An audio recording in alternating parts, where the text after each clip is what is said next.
right?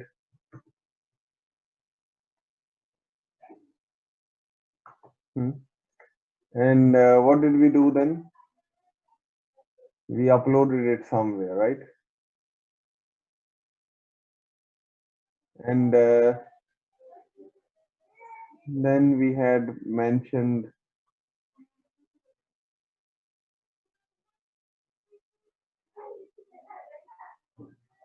this file.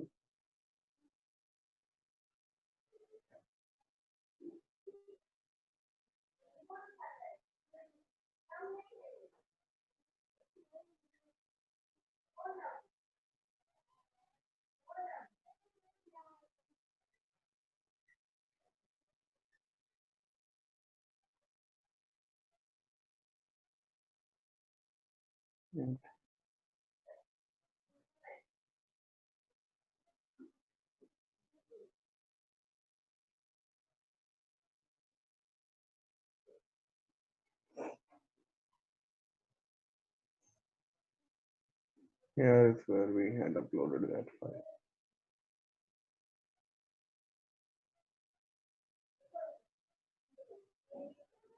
And then I had copied the link.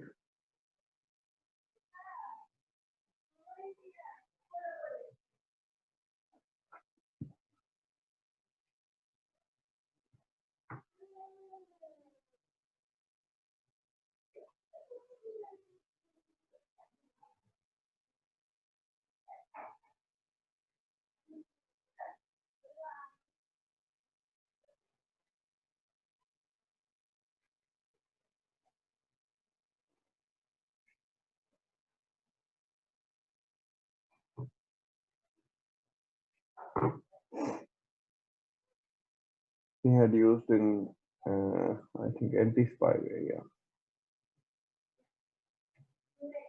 here,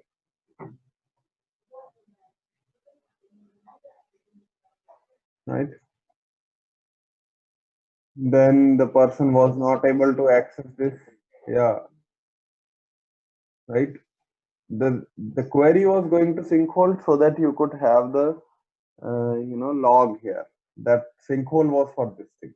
Okay, but then we tried to go to this website to hyphen of us .at whatever it was, and then we were not able to access that website. Remember all this? Okay. So how is it related to running configuration in Cisco? Okay, fine.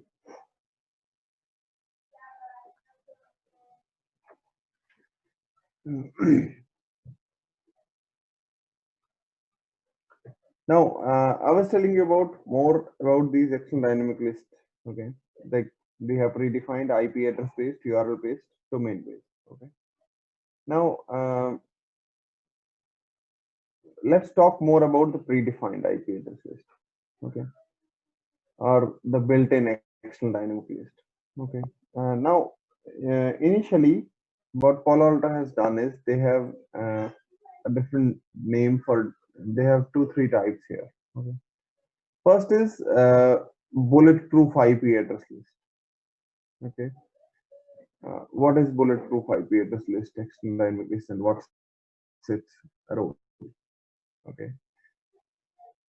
See, if you want to host a website, okay, or you want to, um, you know, have something available for people, what do? You basically go to,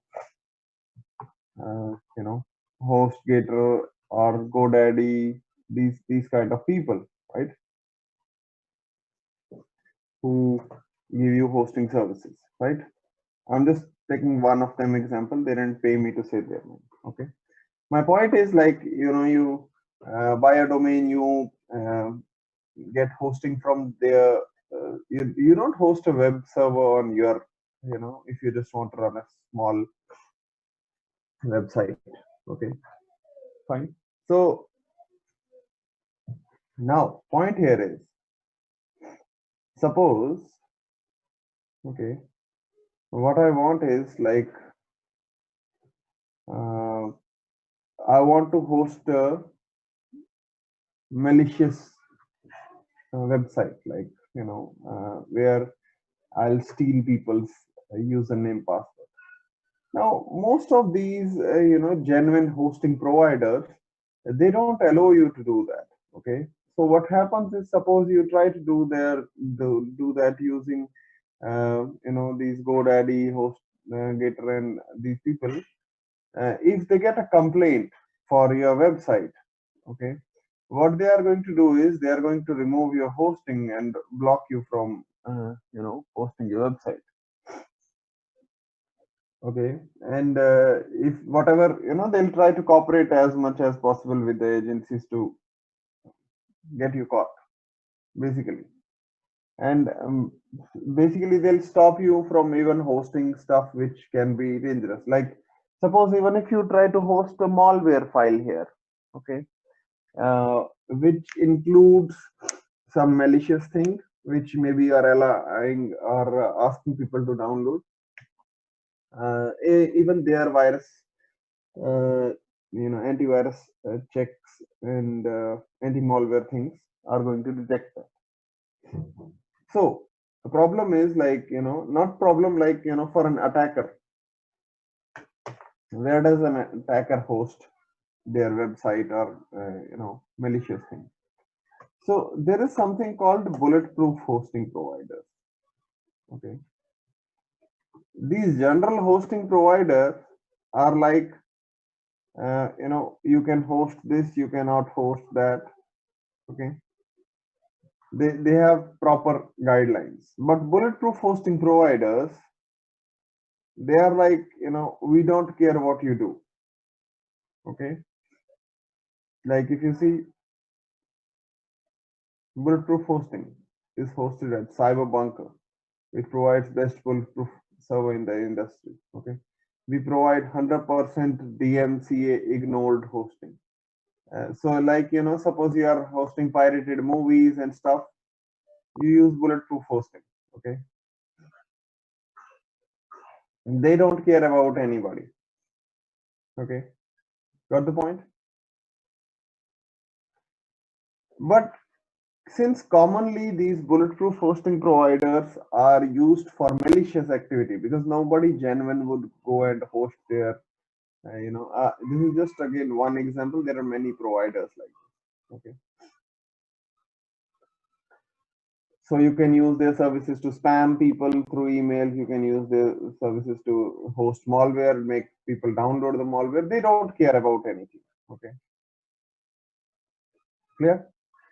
Now, since these people are being utilized mostly for, not good things, Palo Alto has a pre-built IP address of all these bulletproof hosting providers, which they dynamically update. So what you can do is you can use the built-in or predefined external dynamic list and block people from, accessing bulletproof hosting providers website. Okay, did you get the point? Like, suppose I want to host a maybe pirated content website, or maybe, I want to host something like, uh, maybe, malware, so that people are going to download, or a phishing website where I'll steal people's username password. I utilize bulletproof hosting providers. So it contains IP addresses provided by bulletproof hosting providers. Bulletproof doesn't mean this, okay? Because bulletproof hosting providers place few, if any, restrictions on content, attackers frequently use these services to host and distribute malicious, illegal, and unethical material. Okay? So you can block by using this predefined IP list. Clear on this? Any doubts in this?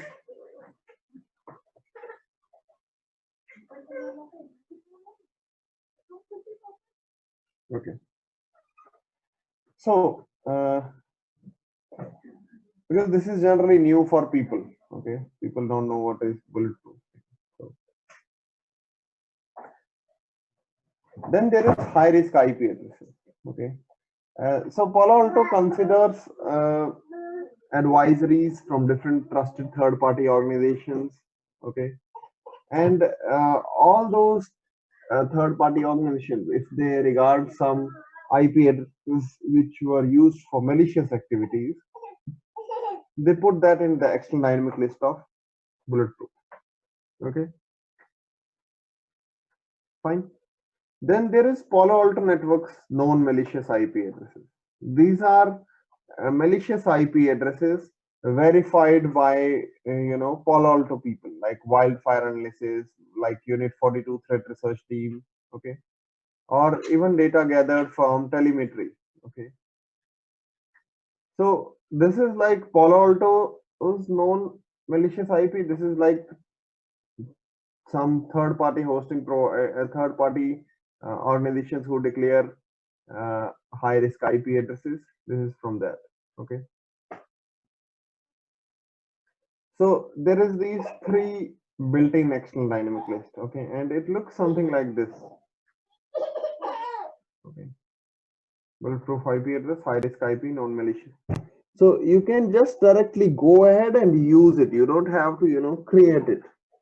Okay. And you use it in the same way. You can basically use the external dynamic, have the external dynamic list, go to object, go to anti-spyware profile, and just like I added here, you could add the pre-built dynamic external dynamic list. Okay. Now, also remember that some versions ago, external dynamic list was called dynamic block list instead of this. The option was dynamic block list. Okay. So sometimes if a person maybe he is still attached to that name, he might say dynamic block list. Dynamic block list is not the option now. If somebody is talking about dynamic block list, they just have they remember the old name for this thing. Okay. So dynamic block list and external dynamic list are one and the same thing.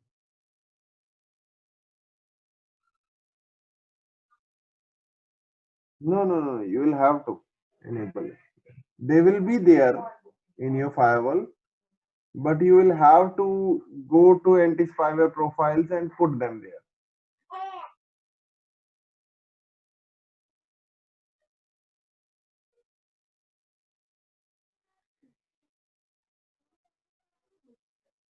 See, now if you don't have a person who knows how to configure, why are you buying a firewall?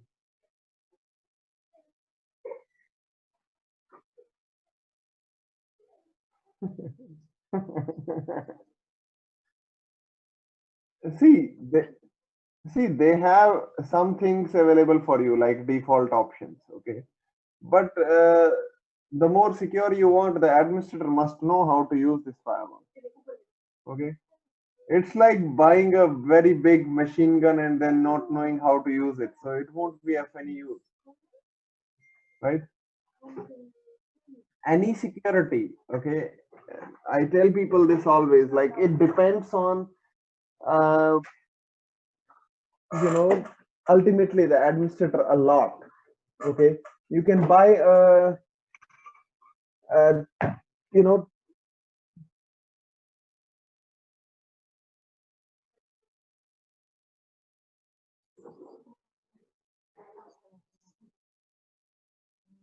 no, not all the things are enabled by default. See, by default, you see in the security policy everything is blocked.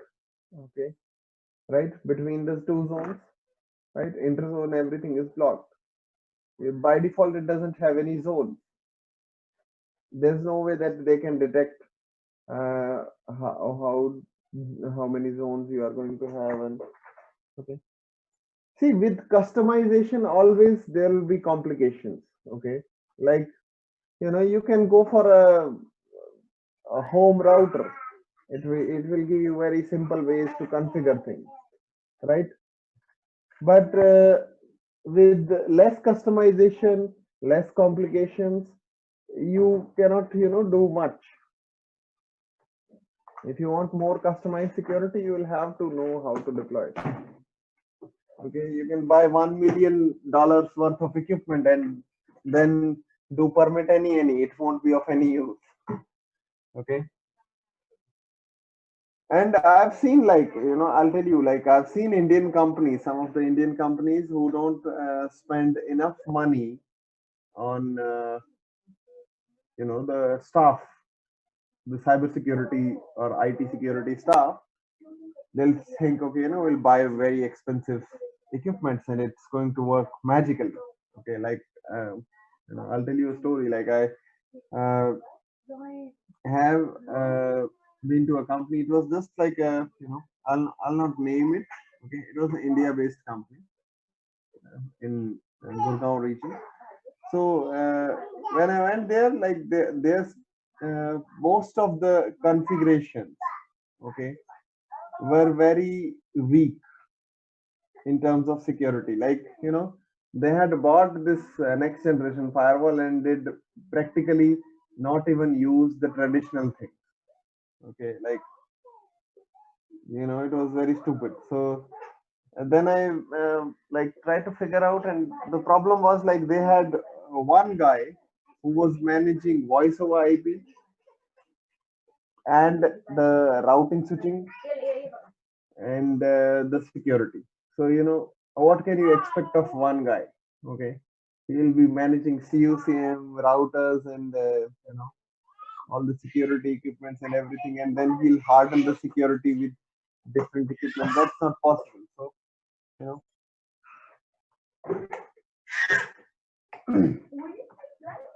fine. So let's next talk about decryption. Okay,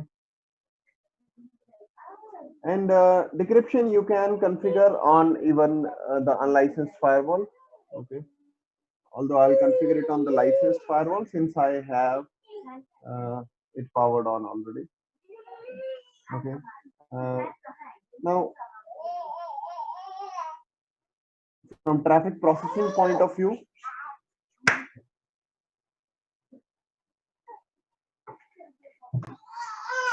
it checks for encrypted traffic, right?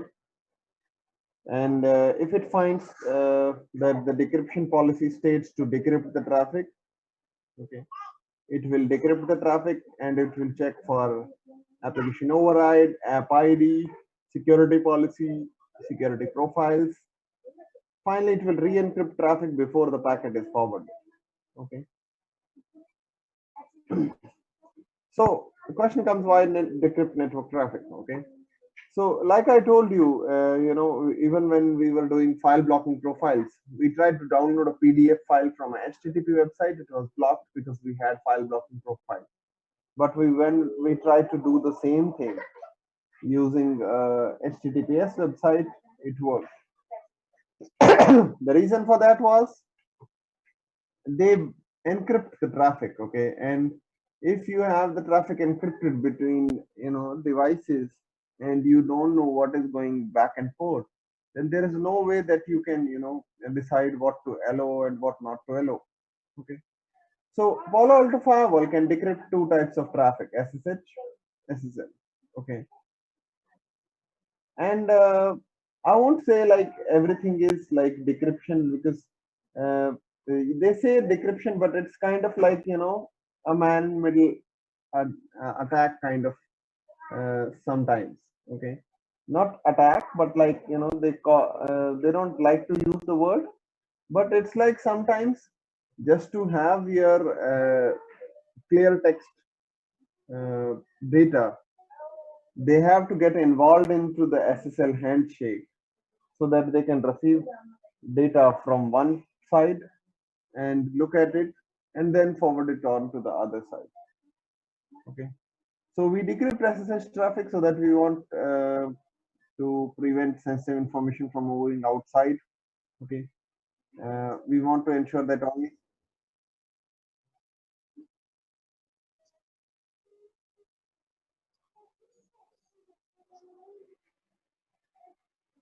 That is what they do. Okay.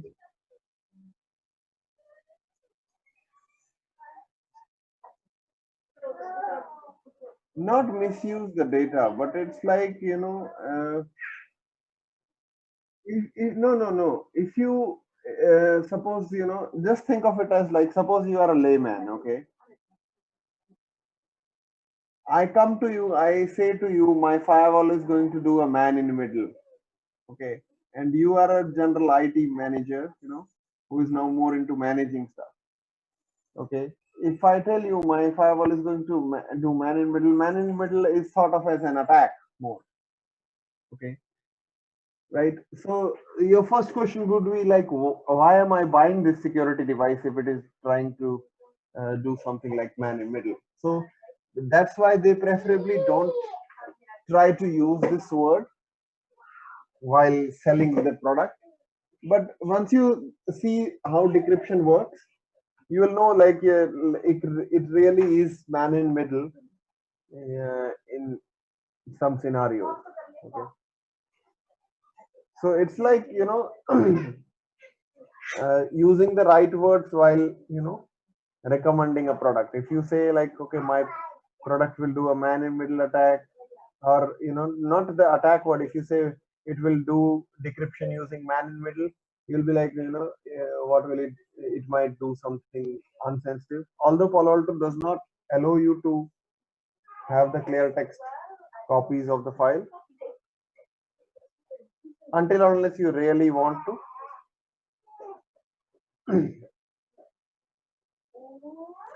Okay, so simple, like, But till a person working in Palo Alto who knows the mechanism how to decrypt it can misuse it, right? your data doesn't go out. The data doesn't go to Palo Alto actually. Okay.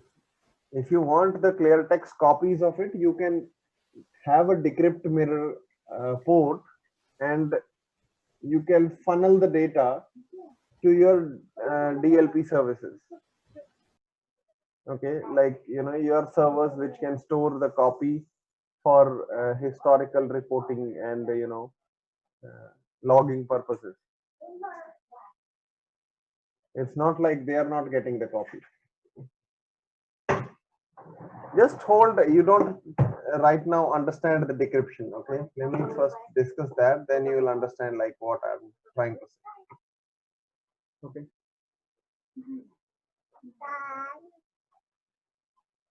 fine. So see, the lower part, this TLS, SSL ports, IP address, MAC address, hardware, these are the things which are clear text, and firewall can make decisions based on that. But from presentation up till application layer, all of this becomes encrypted. So malicious content can come in, data exfiltration can happen. Okay. Now,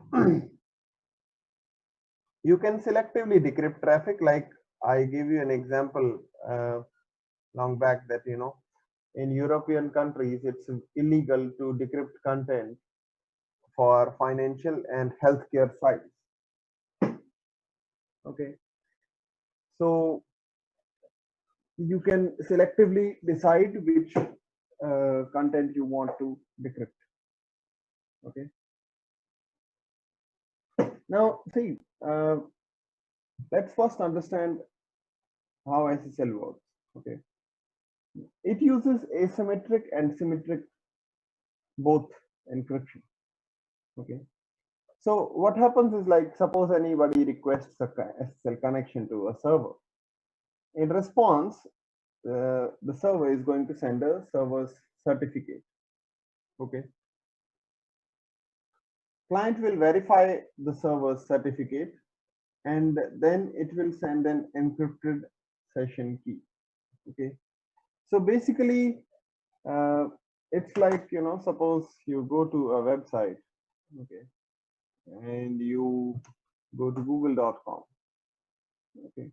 Now, google.com presented to me this certificate. Okay. Like even if I go to imeditor.com.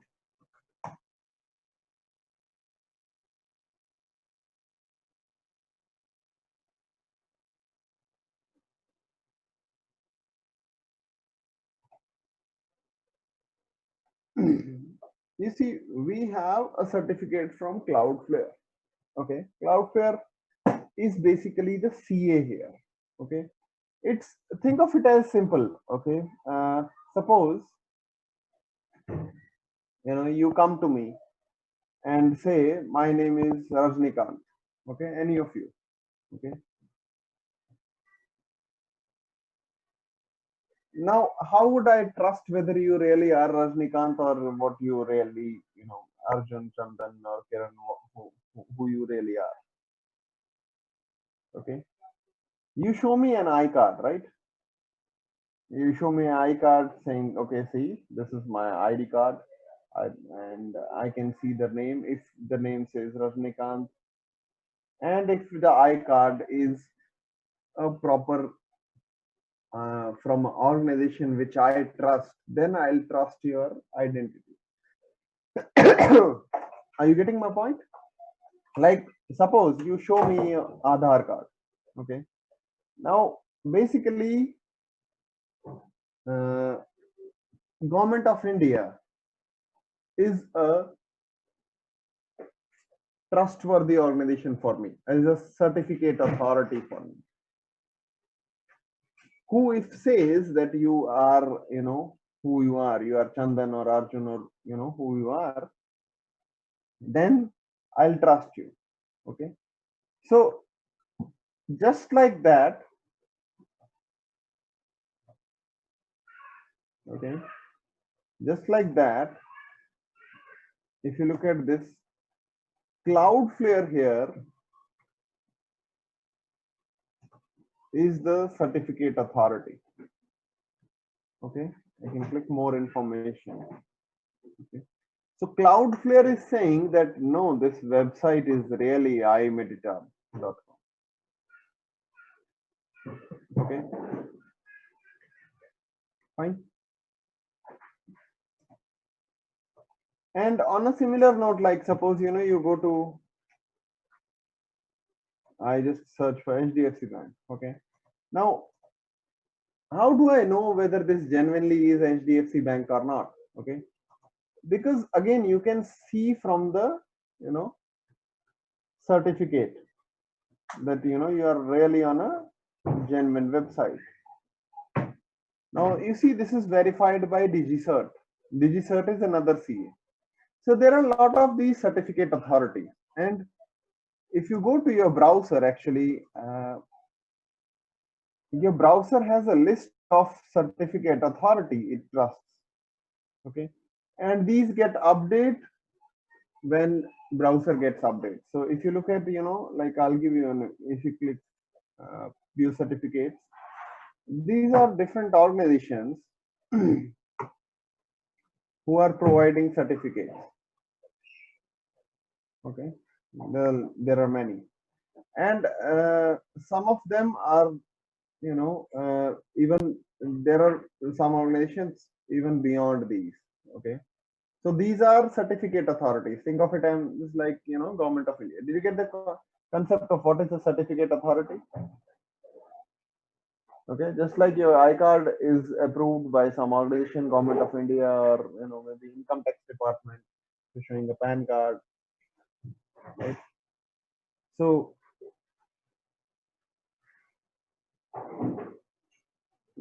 fine.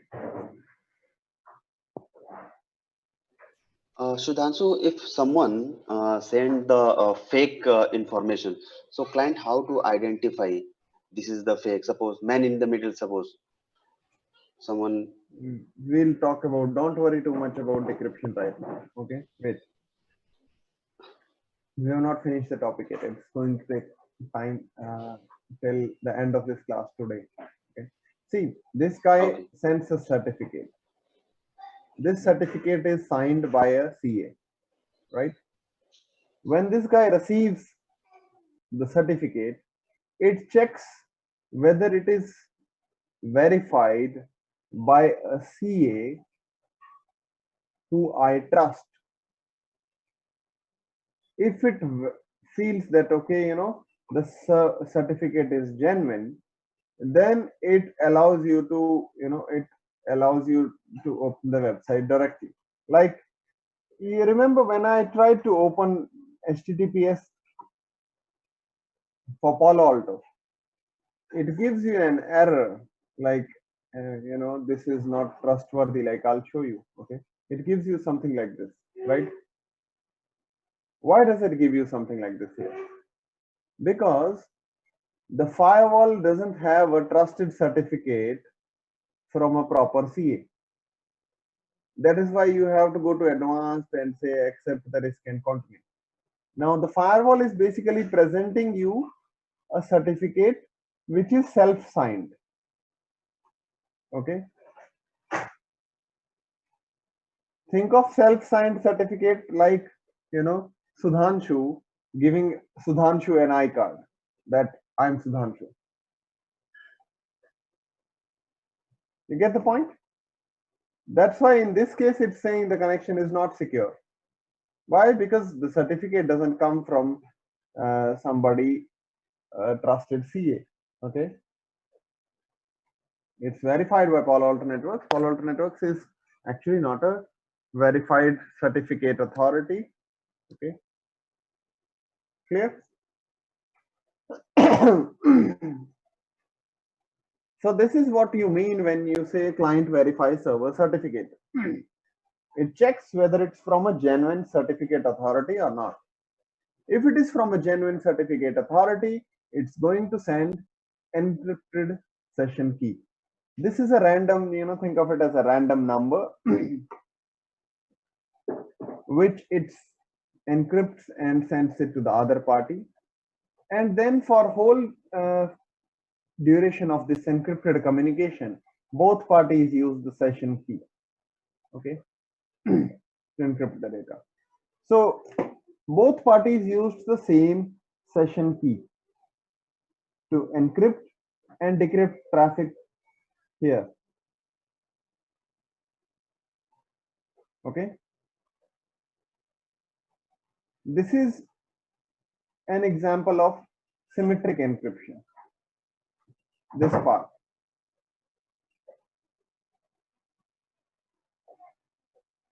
Symmetric encryption means basically both the parties are using same key to encrypt and decrypt the traffic. Okay. Now, asymmetric encryption means, okay, both parties are using different keys to encrypt and decrypt. Okay. What happens is like, in asymmetric, there is a public and private key. Okay. Like suppose this is a server. It will keep the private key to itself and never give it to anyone. And public key will be delivered to anybody who tries to establish a communication with this server. These two keys are mathematically binded in such a way that if you encrypt traffic using public, it can only be decrypted using private. And vice versa. If you encrypt something using private, that can only be decrypted via public. So initially, okay, here they use asymmetric encryption. Okay, it will have a public and private key pair to exchange this session key, because they don't want this key session key to be compromised. Okay, they don't want this key to be compromised, because if somebody knows this key, they'll be able to decrypt and they'll be able to see what is happening. Okay, fine. Clear about how SSL works, like the basic things. Now let's talk about the types of decryption policy you can have. Okay, like when you go to policy here, if you go to decryption,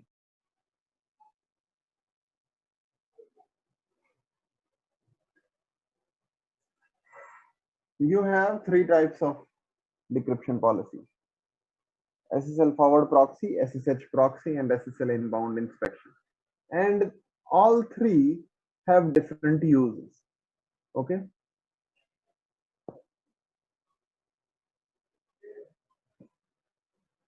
So these are the three types of decryption policy we have. First is SSL forward proxy. And like it is written here, it is used to control outbound SSL traffic. Okay. Let's see it from a diagram point of view. Suppose this is our internal user who is trying to access websites outside, maybe open google.com, maybe open imedita.com. Okay. Then what happens is, for this our external server, let's leave this firewall for, like just a second. What happened generally, like we just saw, this guy had a public private key pair. Public was delivered to this guy, which it utilized to send an encrypted session key. Okay, fine. And then both of them utilize the same key to send encrypted data back and forth between the client machine and the server machine, right? Now, what happens here is, in SSL forward proxy decryption, let me draw it from different colors. He'll have a public and private key pair.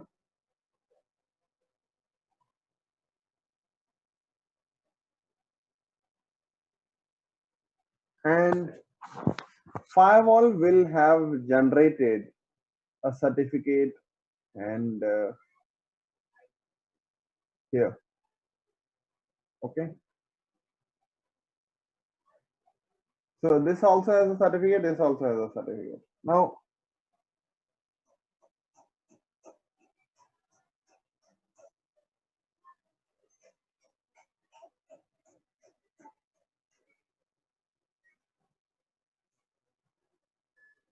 suppose this guy initiates a communication. Okay. When this guy initiates a communication, basically firewall intercepts it. Okay. And his communication doesn't actually go to the website. His communication goes to the firewall. Okay. And firewall in turn establishes a connection with whatever device or whatever server he was trying to establish a connection with. So what happens is, instead of this actual device establishing a connection, this guy establishes connection with firewall. Firewall in turn establishes a connection with the server. So talking from certificate point of view,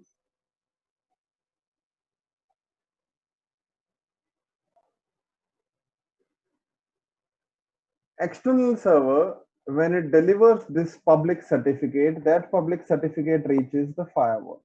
It doesn't actually reach the user.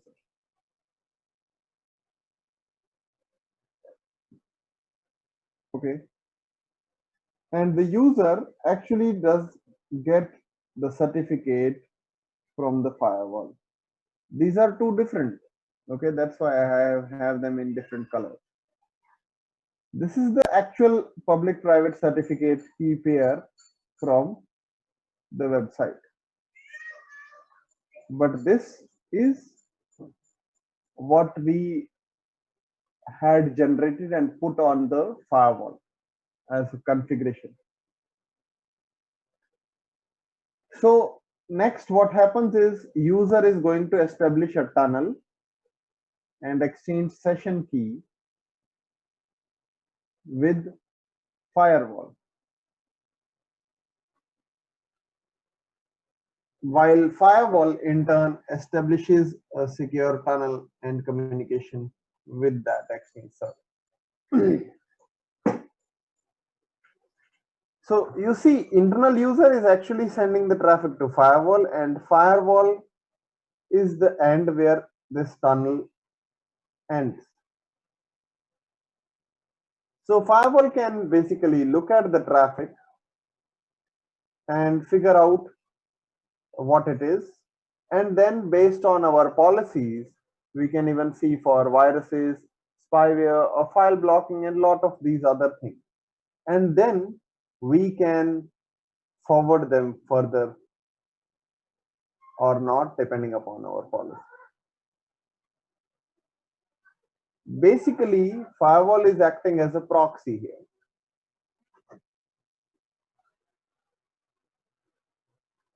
Clear on this?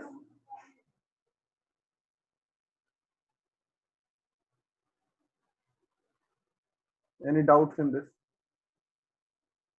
Now, you can use the word proxy if you don't want to scare people. But in a way, actually, when you intercept a communication and do this, this is what you do in a man in the middle, right?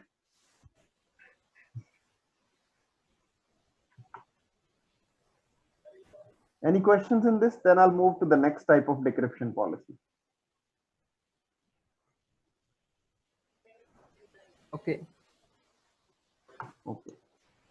Sudhanshu, I have a small question. Suppose firewall work as an intermediate, right, to connect the server to client, right? Suppose client, if we have a two client and say send the same request to server, like both are opening the Same google.com. website. Yeah. Yes. So how it manage Then again, this tunnel will be separate. separate? Huh? If a third guy establishes another tunnel. Okay.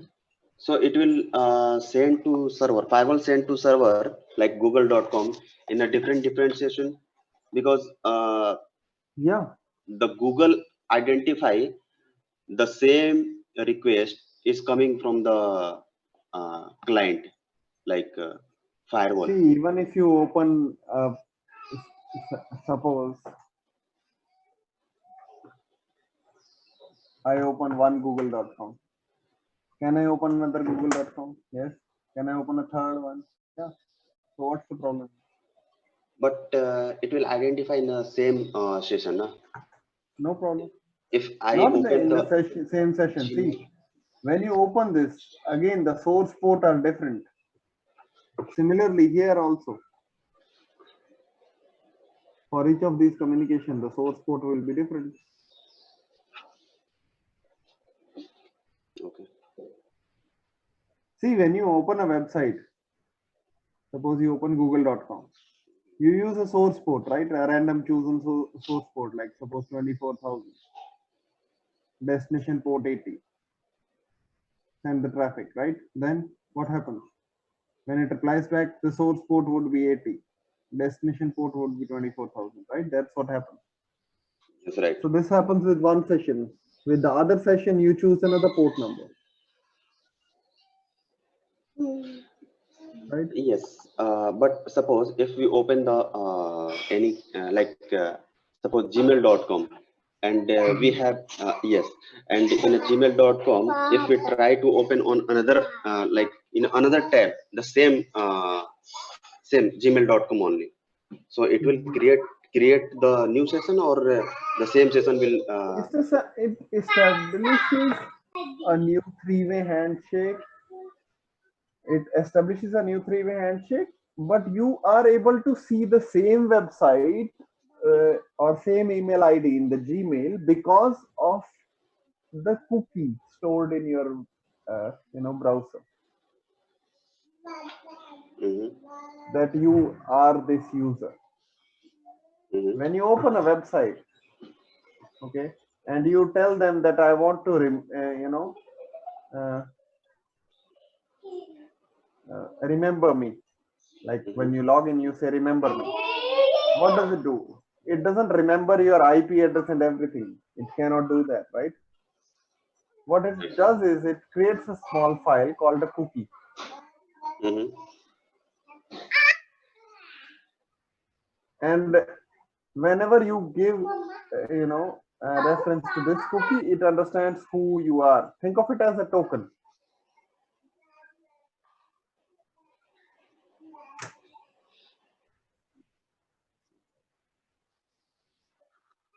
Mm.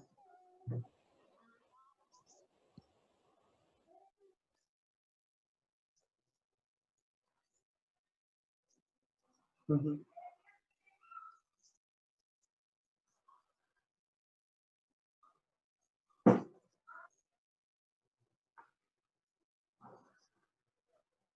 Yeah, that's what we have to fix.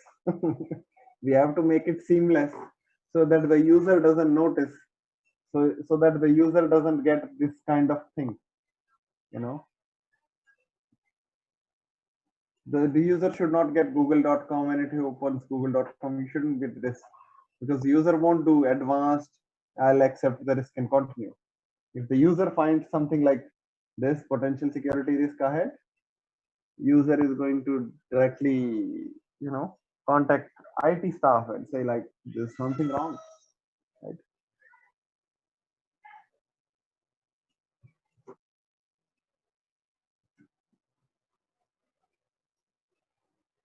Okay. So how we can fix that is basically we buy a proper SSL certificate from a genuine CA. Like when you go here, we'll come to the configuration part. I'm just relating it so that you understand it. Don't worry about the configuration steps now, like where I'm going. Okay. Like when you click generate here in the certificate options, you fill in the details and say that it will be signed by an external signing authority. Okay. You fill in all these things and then you export this certificate signing request. Okay. Think of certificate signing request is just like, when you want an iCard or a PAN card or Aadhaar card, you fill in a form.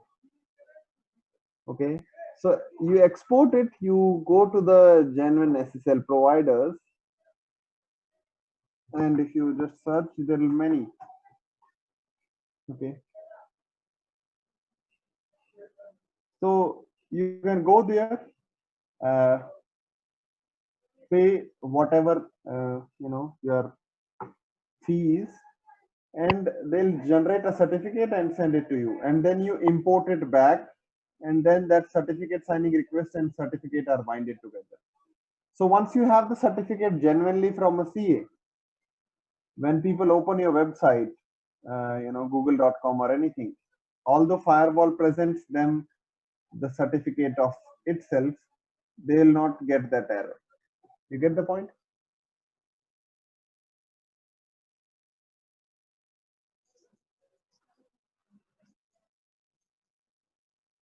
Yeah, it will. Yeah, that's how you can easily figure it out. Like, see, if I am getting certificate from Google Trust Services, okay, this means it's from genuinely Google. Okay. If I get here something other, you know,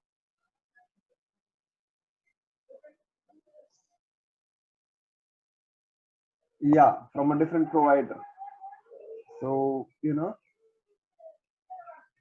see, that's what I say to people. Like sometimes people are like, there are some encryptions which you can break and the user won't even know. User will think that okay, my data is encrypted end to end, and that's the power of network administration. Like if network people want, they can do a lot of blocking without the user even knowing it,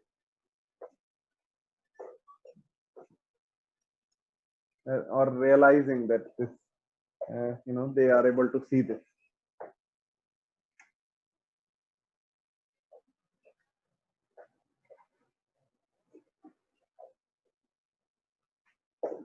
Okay,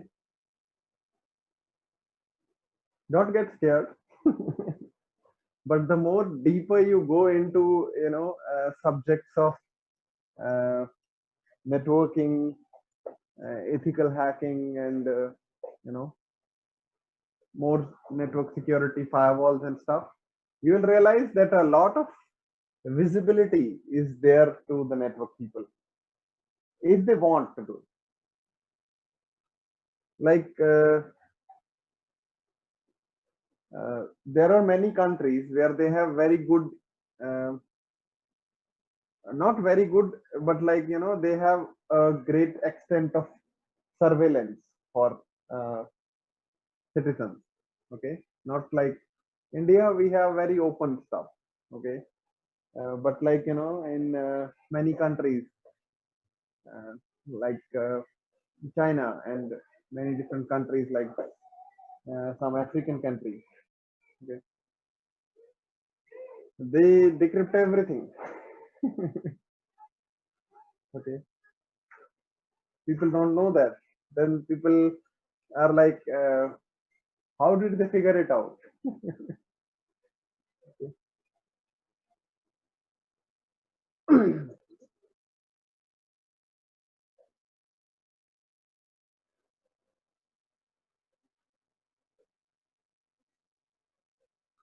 What suspicious activity are you doing on WhatsApp that you are scared?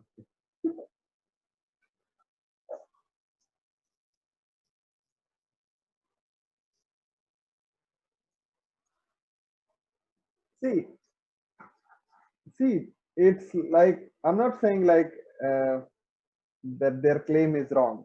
Okay, their claim is okay, good, but uh, like WhatsApp is a different thing. Okay, what happens in case of WhatsApp is you download an application. Okay, when you download that application, it application has certificate. When you open it through a web browser, uh, when you open google.com through a web browser, your browser doesn't have the Google certificate. Are you getting my point? But with WhatsApp, yeah, yeah, with WhatsApp, the app in itself will have the certificate. So you cannot exchange and send certificate uh, which is which is non-genuine or from Palo Alto or something like that. Getting my point? It is not possible. So WhatsApp is, I'm not saying like it's insecure, but I'll tell you one more thing, okay, which you might find scary. Okay, the way encryption works. Okay, although this will be a tangent away from the topic, but it's